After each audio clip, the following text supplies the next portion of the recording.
फिर भी मुझे मृत्यु नहीं आएगी। हम चिरंजीवी हैं। मृत्यु मेरे समक्ष नहीं आ सकती। महिषासुर चक्रवर्ती आज से अजय है। मृत्युंजय है।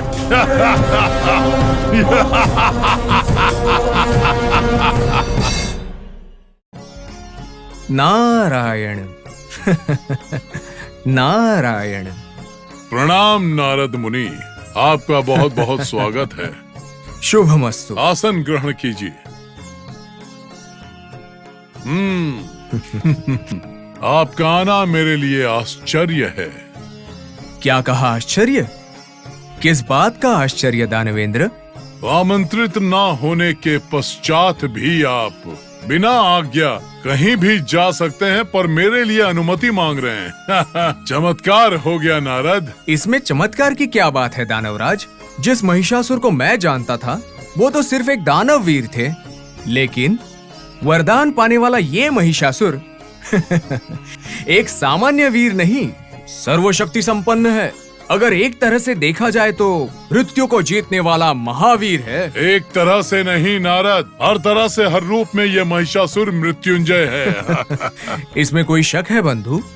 नारद जी, आपका ये संबोधन मुझे चिंता में डाल रहा है। कहीं ये अपनापन है या फिर उपहास उड़ा रहे हैं? मुझे आपसे यही समस्या है महिषासुर। हमें लगता है कि आपके पास सींग है, लेकिन हृदय नहीं और ना ही भावना। अब इसे ही ले लीजिए। कितने प्यार से और आदर से हमने आपको बंधु कहकर पुकारा, तो उस संबोधन को आप इस तरह असभ्य और विचित्र मानोगे क्या? हाँ, ये माया से भरी बातें छोड़िए। वो मायावी महेंद्र और उसकी जाति के सभी लोग पर ना कभी विश्वास था और ना करूंगा। देवेंद्र के पक्षपात में होने वाले तुम देवेंद्र के विरोधी यानी मुझे बंधु कहकर बुला रहे हो। रुकिए दानवेंद्र, मैं आपका शक समझ सकता हूँ। मैं तो ब्रह्मा का मानस पुत्र हूँ और आप घोर तपस्या करके विधाता को प्रसन्न करके वरदान प्राप्त करने वाले ब्रह्मवर पुत्र हैं। उस तरह से देखा जाए तो हम दोनों एक दूसरे के बंधु ही हुए ना, इसीलिए आपको बंधु पुकारा। इसमें कोई माया तो नहीं छुपी है आपकी? नारायण नारायण, आप तो मेरे बंधु जैसे हैं। मैं चारों लोकों में घूमता हूँ, 4 लोगों से मिलता भी हूँ, चारों लोगों का समाचार जानता हूँ। मेरे पास जो समाचार है वो आपके जानने पर आपको कोई उपयोग होगा सोचकर वो बात बताने के लिए आया हूँ, बस उतना ही, और मेरा कोई उद्देश्य नहीं है। अगर आप नहीं चाहते तो मुझे बता दीजिए, बिना कुछ कहे मैं यहाँ से चला जाता हूँ। हाँ, ऐसा नहीं है नारद मुनि। स्त्री के अलावा किसी पुरुष के हाथों मुझे मृत्यु न पाने का वरदान आपके आदेश पर ही तो मांगा था। उस सद्भावना से ही तो आज मैंने आपको प्रणाम किया है। क्या मैं आपके बारे में नहीं जानता? मैं आपके बारे में भली भांति जानता हूँ। नारद महामुनि जी, अगर आप गलत ना समझें, एक बात कहना चाहता हूँ। मैं गलत क्यों समझूंगा? आप तो मेरे अपने हैं, कोई पराये तो नहीं महिषासुर। अति शीघ्र मैं इंद्र और उसके देवताओं को उनके अधिकार से हटाकर देवलोक को दानव साम्राज्य का सामंत राज्य बनाऊंगा। हमारे साथ लड़ने के बाद अपना अधिकार खोकर जंगल के अलावा और कोई रास्ता ना रहने पर एक कोने में बैठकर रोने से अच्छा है मुझसे प्रार्थना करके मेरे शरण में आ जाएं। उस इंद्र से तो मैं श्रेष्ठ ही हूँ। ये तो आपका कहना है, पर वो भी घुमा फिरा कर यही बात कह रहे हैं जो अभी अभी आपने कही है। इतना अहंकार! मैं इसी क्षण उसको पराजित करूंगा और तुम्हें दिखाऊंगा। आप उतने तो ताकतवर हो, ये तो मैं मानता हूँ, लेकिन सामान्य लौकिक विषयों के बारे में तो आप मासूम ही हो दानवेंद्र। मैं और मासूम? और नहीं तो क्या। पराजित करके दिखाऊंगा, पराभूत करके दिखाऊंगा, उनके अधिकार से हटाऊंगा। ये सब कहना जरूरी है क्या? कहने में और प्रत्यक्ष करके दिखाने में कितना फर्क है, ये तो आप जानते ही है ना। आप तो कह रहे हैं कि करूंगा, करके दिखाऊंगा, लेकिन वो महेंद्र तो ना कहेगा ना करने की बात करेगा, लेकिन जो करना है वो करके ही दिखाएगा। मुझे आपकी बात समझ में नहीं आ रही है नारद। समझ ना पाने के लिए ये कोई देव रहस्य है क्या दानवेंद्र? आप तो युद्ध के विषय में बिना कुछ किए ही झिझक रहे हो, लेकिन वहां वो देवेंद्र आपसे युद्ध की तैयारी कर रहा है। मुझे जो कहना था मैंने कह दिया है, अब आगे आपकी मर्जी और उसका भाग्य। क्या तुम तैयार नहीं हो? उन अल्पों से युद्ध करने के लिए तैयारी करनी पड़ेगी क्या? उनका सामना करने में मैं सक्षम हूँ। उस झूठे इंद्र का अहंकार खत्म करके हर तरफ से मेरे चरणों में गिरने के लिए उन्हें विवश नहीं किया तो मेरा नाम महिषासुर नहीं। यही एक दानववीर के लक्षण हैं। विजयोस्तु महिषा राजा, दिग्विजयोस्तु। मुनींद्र, ये आप क्या कह रहे हैं? क्या सभी देवताओं के राजा अमरेंद्र के प्राण संकट पे हैं? वो तो अमित पराक्रमी हैं, वज्र युद्ध संपन्न। देवेंद्र के प्राणों की रक्षा करनी है, ये आप क्या कह रहे हैं? मैं सच कह रहा हूँ माता। आपके पति भले ही वज्र युद्ध के संपन्न हैं, सभी देवताओं के राजा हैं, अष्टदिक्पालकों के अधिपति हैं और सर्वशक्तिमान हैं। पर एक निसहायक वीर की तरह, एक शौर्य के खोए हुए देवता की तरह युद्ध में पराजित होने का समय आ चुका है। आप सच कह रहा हूं देवी। आपके मन में चल रहे हर सवाल का मेरे पास एक ही जवाब है। जाने अनजाने में आपके पति के द्वारा की गई गलतियों का परिणाम भुगतने का समय अब आ चुका है। महर्षि, आप त्रिकालक हो, हमारा श्रेयोभिलाष हो। बिना क्रोधित हुए इस घटना का आप समाधान करें महर्षि। क्या बताऊं माता, हमेशा की तरह आपके पति ने तपस्या कर रहे रंभ और करंभ नाम के असुरों को अपनी चाल चलाकर मार डाला। उस रंभ का पुत्र ही महिषासुर है। अपने पिताजी और चाचा जी के मृत्यु की वजह बनने वाले महेंद्र को मारने के लिए। मुनींद्र। हाँ माता, इसीलिए उसने घोर तपस्या की है। विधाता के वरदान से अब वो किसी से न हारने वाला अपराजेय है। मृत्यु को जीतने वाला मृत्युंजय है वो। एक असुर को अमरता का वरदान, ये संभव नहीं। उसे किसी भी पुरुष के हाथों मृत्यु ना पाने का वरदान मिला है।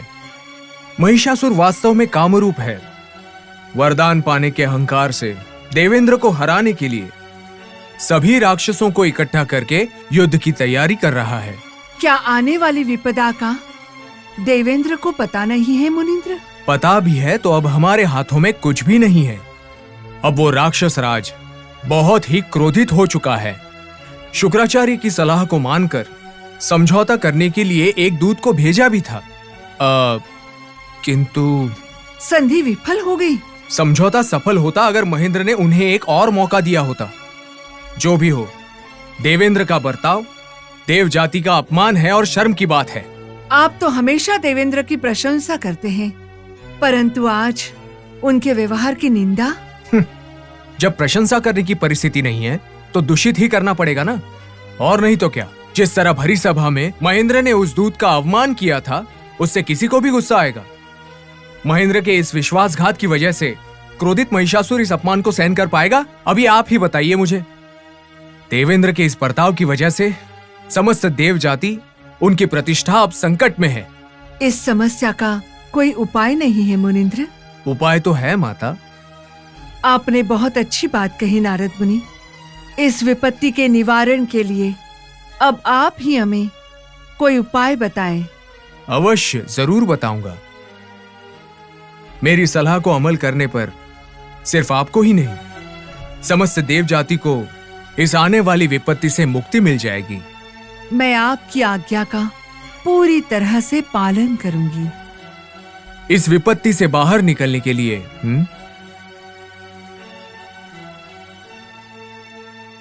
केवल इतना ही, इसके अलावा कोई उपाय नहीं। अब आप क्या करते हो क्या नहीं, आपके ऊपर निर्भर है। मेरा तो यही कहना है कि युद्ध को जीतने के लिए इंद्र की जगह इंद्र की सती होनी चाहिए। नारद मुनींद्र। हाँ माता, आपको ही जाना होगा। इंद्र क्रोध में आकर कुछ गड़बड़ कर देगा या फिर ज्वाला की तरह भड़क उठेगा। जब तक मेरी सलाह अमल नहीं होगी तब तक इस विपत्ति से बचना मुश्किल है। मुझे भय लग रहा है नारद मुनिंद्र। माता सची देवी, भय लग रहा है या मन घबरा रहा है, ये कहने से क्या होगा। ये एक दैव कार्य है, आपको हिम्मत करनी ही चाहिए। जैसी आपकी आज्ञा मुनिंद्र। शुभमस्तु। नारायण।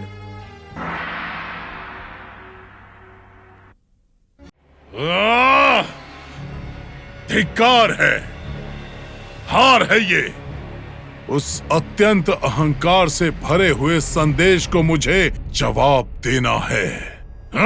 अब तक उसको मानव समझता था, पर आज तय हुआ कि वो एक जानवर है।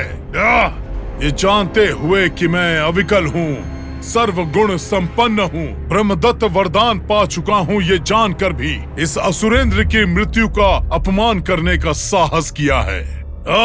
इतना साहस, इतना अहंकार, इतना घमंड।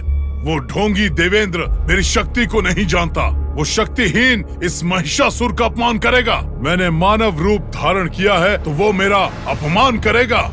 ये अति भयंकर महिषासुर की शक्तियों को पशु बल बुलाकर मेरा अपमान कर रहा है। देवेंद्र मायावी, आज से तेरा अंत शुरू हो रहा है। अपनी अंतिम श्वासें गिनना शुरू कर दे।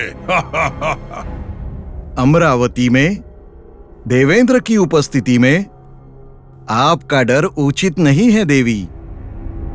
ये हमारे पद का अवमान है। दूध का अवमान करने की वजह से हमें महिष को आगे। हाँ, और भी क्या देवी? हाँ देवी, उस महिषासुर की मृत्यु हमारे ही हाथों लिखी है, इसलिए वो देवताओं से युद्ध करने पर तुला है। उन्हें वर प्राप्त है। उसे वर प्राप्त हुआ है। उस महिषासुर के हमारे वज्र से टुकड़े टुकड़े करके मगरमच्छ को खिला दूंगा। प्रभु, हमें दानव को मारना किसी भी तरह से संभव नहीं है। असुरों को अमरता का वरदान प्राप्त है। देवी, जिस भय का कोई अर्थ नहीं है, उससे हमारी मधुर भावनाओं को ठेस मत पहुंचाओ। प्रभु, मेरी एक छोटी सी इच्छा है। देवेंद्र की पत्नी होकर एक छोटी सी इच्छा? आज्ञा करो देवी। वचन दीजिए कि पूरा करेंगे आप। जो इच्छा पूरी होनी है वो बिना वचन की भी होगी, और जो पूरी नहीं होनी है वो वचन देके भी नहीं होगी। यही सत्य है देवी।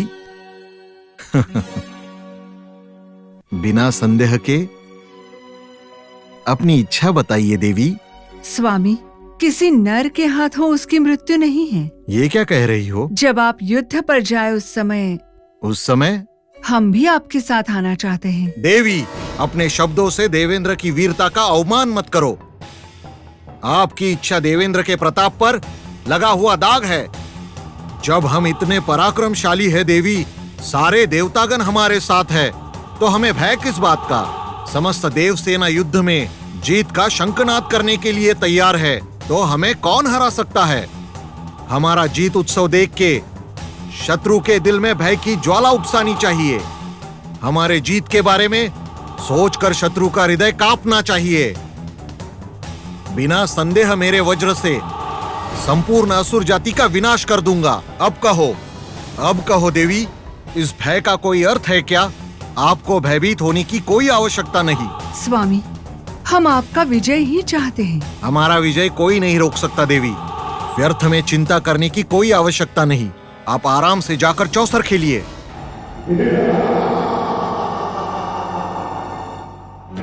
महिषा महिषा महिषा महिषा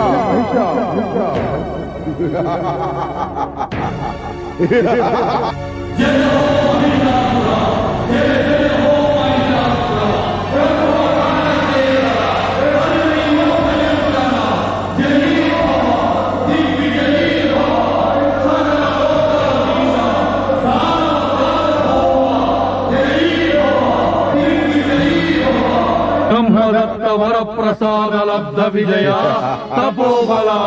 जय हो महिषासुरा, जय हो दिग्विजय हो।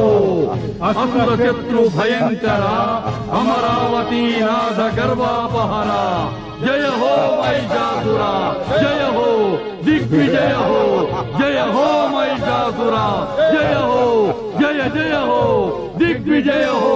महिषासुरा, जय हो, जय जय हो। गुरुदेव को मेरा प्रणाम। आयुष्मान भव। जय जय हो, दिग्विजय हो महिषासुरा। तथास्तु। अपना अपना आसन ग्रहण कीजिए।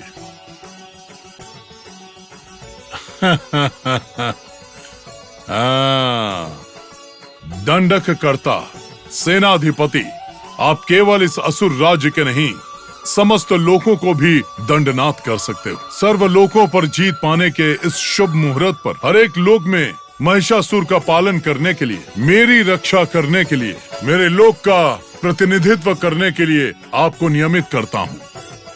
क्या कहते हैं गुरुदेव? आपके द्वारा लिया गया निर्णय सही है देवेंद्र। विराट को गरुड़ा और गंधर्व लोक में, सक्ष को किन्नर और किम पुरुष लोक में, असलोम को सिद्ध और सध्य लोक में हमारे प्रतिनिधि होने के नाते उस लोकों के पालक की तरह नियमित किए गए हैं। अब इंद्र लोक के साथ साथ उध्व लोक सभी मेरे नियमों का पालन अवश्य करेंगे। महावीर तम्रासुर, आपकी खामोशी का कारण? सम्राट, समस्त लोकों के ऊपर जीत पाने वाले आप, आपके स्मरण की जगह समस्त लोकों में ऋषि और मुनि अभी भी शिव और विष्णु का ही स्मरण कर रहे हैं। त्रिमूर्तियों के नाम की ही तपस्या कर रहे हैं प्रभु। ऐसा क्या? कितनी भी हिंसा करें, त्रिमूर्तियों का ही स्मरण कर रहे हैं प्रभु। आश्रम को क्षति पहुंचाने पर या यज्ञ भंग करने पर ये ऋषि मुनि उन त्रिमूर्ति को ही याद कर रहे हैं प्रभु। ओहो, चाहे हमारे प्राण चले जाएं, चाहे हमें कितने भी कष्ट दे लो, हम त्रिमूर्तियों के अलावा किसी और का जाप कदापि नहीं करेंगे। जब तीनों लोकों के रक्षक हमारी रक्षा के लिए तैयार हैं, तो किसी और रक्षक की क्या आवश्यकता, ऐसा कहकर अवमान कर रहे हैं आप। जब आपने मृत्यु को जीत लिया है, तो आप उन त्रिमूर्ति को भी जीतेंगे। तब तक हमें इन्हें सबक सिखाना होगा। त्रिमूर्तियों से जीतना? महिषासुर, क्रोध से भरकर बिना सोचे ही इन दलपतियों की बातें अर्थविहीन है महिषासुर। वो तीनों उन सभी के रक्षक हैं। वो त्रिमूर्ति मुनियों के देवता हैं। अच्छा। हाँ, दानवीर, अब आपका आक्रमण मुनि के आश्रम पर नहीं, तीनों लोक पर होना चाहिए। जिन त्रिमूर्ति के प्राण को रक्षक मान रहे हैं, जिन त्रिमूर्ति को रचयिता माना जा रहा है, जिनके गुणगान को मुनि भी गाए जा रहे हैं, उन्हें हराए बिना जीत नहीं। असंभव।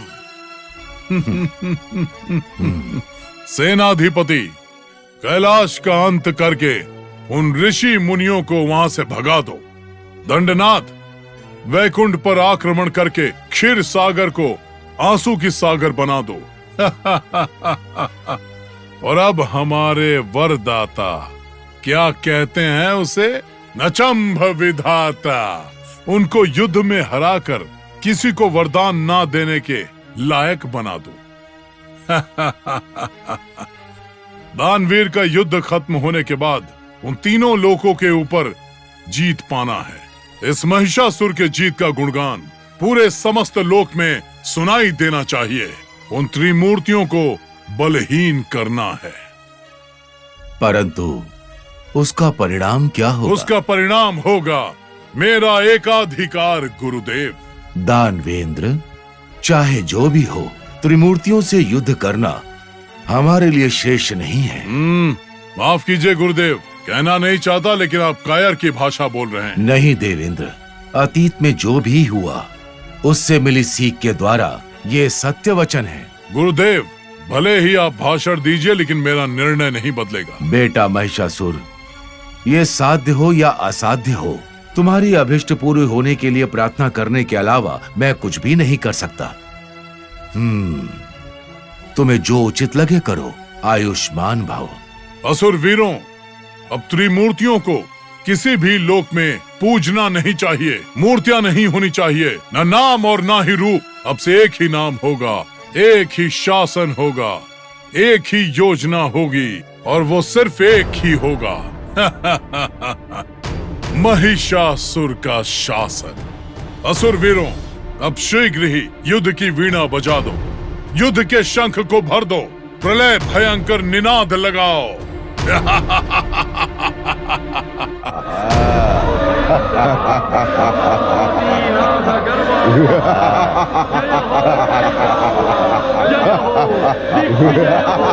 जय हो महिषासुरा, जय हो, जय जय हो, दिग्विजय हो, जय हो महिषासुरा, जय हो, जय जय हो, दिग्विजय हो। अच्छा, तो यहाँ छुपे हो, अपने निवास को छोड़कर। किसी को पता न चले ऐसी माया नगरी में छुपने से मैं आपको ढूंढ नहीं पाऊंगा, ये सोच रहे थे क्या?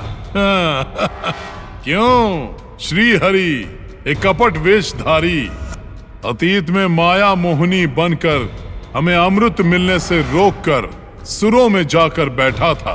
तुम्हारा छल अभी तक कम नहीं हुआ?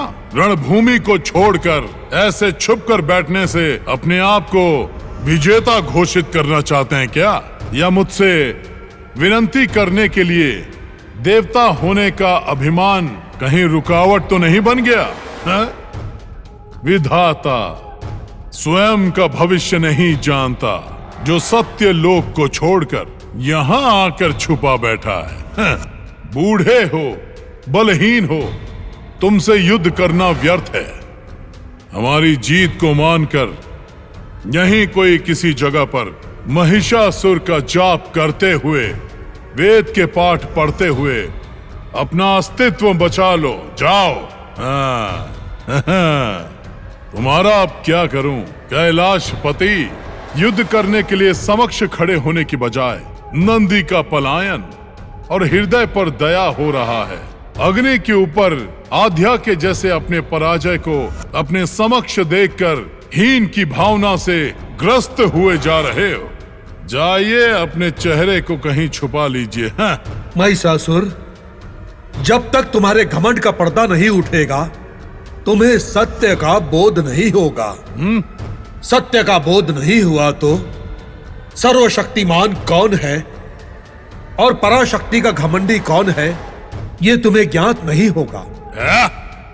आदि महाशक्ति, आदि महाशक्ति, आदि महाशक्ति, आदि महाशक्ति, आदि